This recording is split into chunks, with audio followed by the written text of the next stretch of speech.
જય શ્રી કૃષ્ણ મિત્રો, હરિઓમ કિચનમાં તમારું હાર્દિક સ્વાગત છે। વિડીયો ગમે તો લાઇક શેર સબસ્ક્રાઈબ કરવાનું ભૂલતા નહીં। આજે આપણે બનાવીશું મેથીની ભાજી।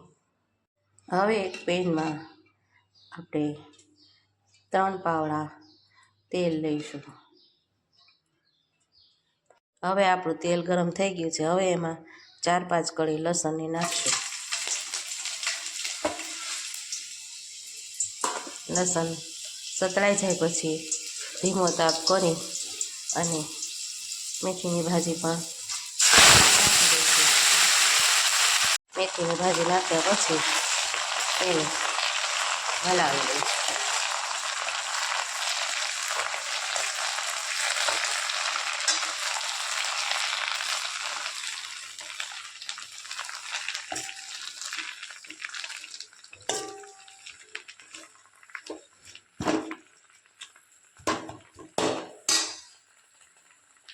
હવે હળદર મીઠું નાખીને ચડવા દઈશું। થોડુંક લીલું લસણ અને એક નાની કદ લીલી ડુંગળી એની બેની આપણે ચટણી બનાવી લઈશું।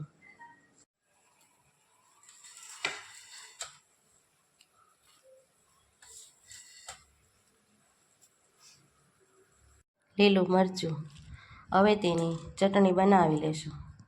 આપણી લસણ મરચાં અને ડુંગળીની પેસ્ટ તૈયાર છે। હવે તેમાં સૂકું લાલ મરચું, ગરમ મસાલો, ધાણા જીરું નાખીને ચટણી તૈયાર કરીશું। આપણી ચટણી તૈયાર થઈ ગઈ છે। હવે આપણી ભાજી એકદમ સરસ મજાની ચડી ગઈ છે। હવે આપણે બનાવેલી મરચાં, ડુંગળી અને લીલા લસણની ચટણી નાખીશું। તેને પર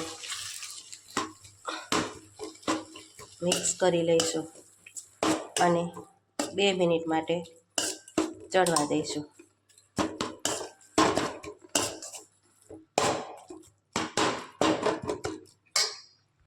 હવે આપણે 2 મિનિટ થઈ ગયા છે। હવે એમાં ઝીણું સમારેલું ટમેટું નાખીશું। તેને પણ ચોળવી લઈશું। એને પણ 2 મિનિટ માટે ચડવા દઈશું।